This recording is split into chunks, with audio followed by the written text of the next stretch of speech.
आप सभी प्रभु के भक्तों को नमस्कार। स्वागत है आपका हमारे YouTube चैनल धर्मार्थ सनातन पर। नमस्कार मित्रों, आज हम लोग जाने के महामृत्युंजय मंत्र के बारे में।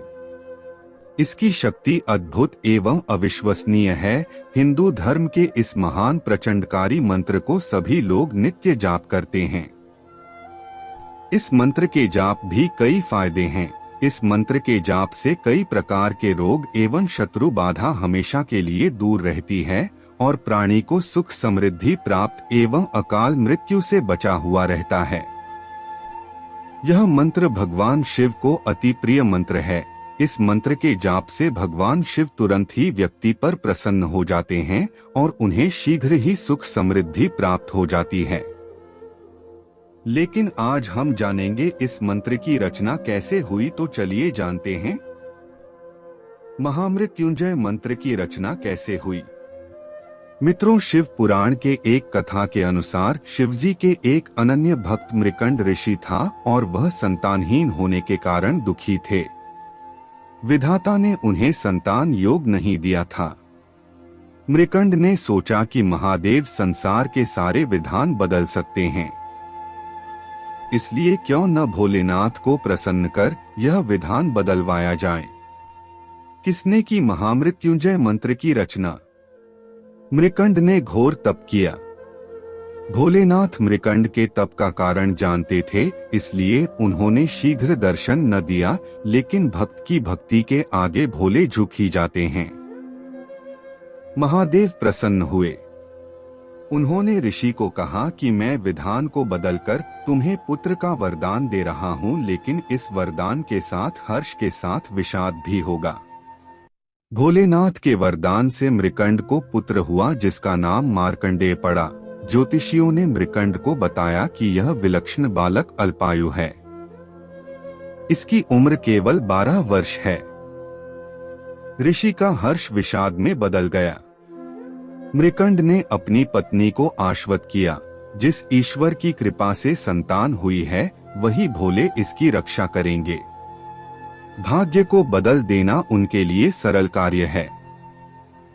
मार्कंडेय बड़े होने लगे तो पिता ने उन्हें शिव मंत्र की दीक्षा दी। मार्कंडेय की माता बालक के उम्र बढ़ने से चिंतित रहती थी।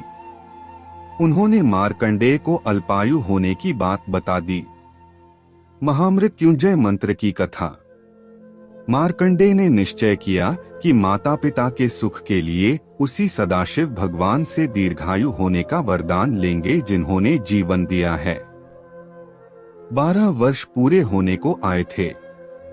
मार्कंडेय ने शिवजी की आराधना के लिए महामृत्युंजय मंत्र की रचना की और शिव मंदिर में बैठकर इसका अखंड जाप करने लगे।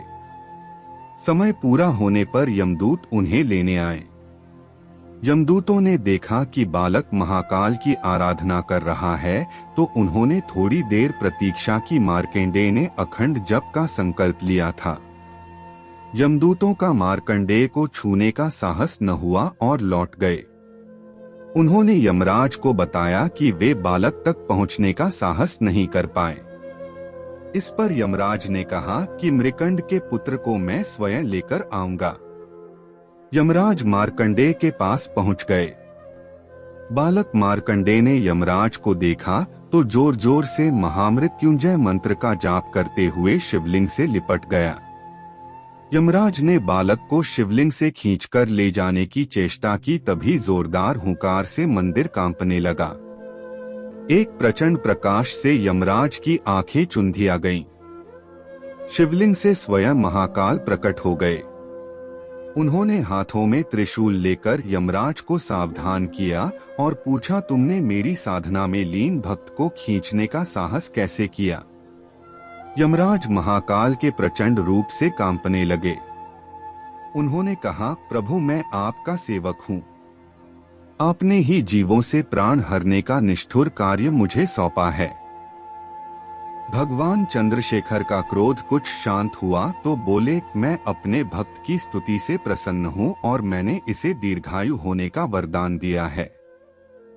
तुम इसे नहीं ले जा सकते। यम ने कहा, प्रभु आपकी आज्ञा सर्वोपरि है।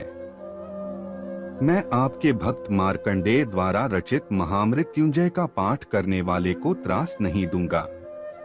महाकाल की कृपा से मार्कंडेय दीर्घायु हो गए। उनके द्वारा रचित महामृत्युंजय मंत्र काल को भी परास्त करता है। महामृत्युंजय मंत्र। ह्रौं जूं सः भूः भुवः स्वः त्र्यंबकम यजामहे सुगंधिं पुष्टिवर्धनम उर्वारुकमिव बंधनान् मृत्योर्मुक्षीयमामृतात् स्वः भुवः भूः सः जूं ह्रौं।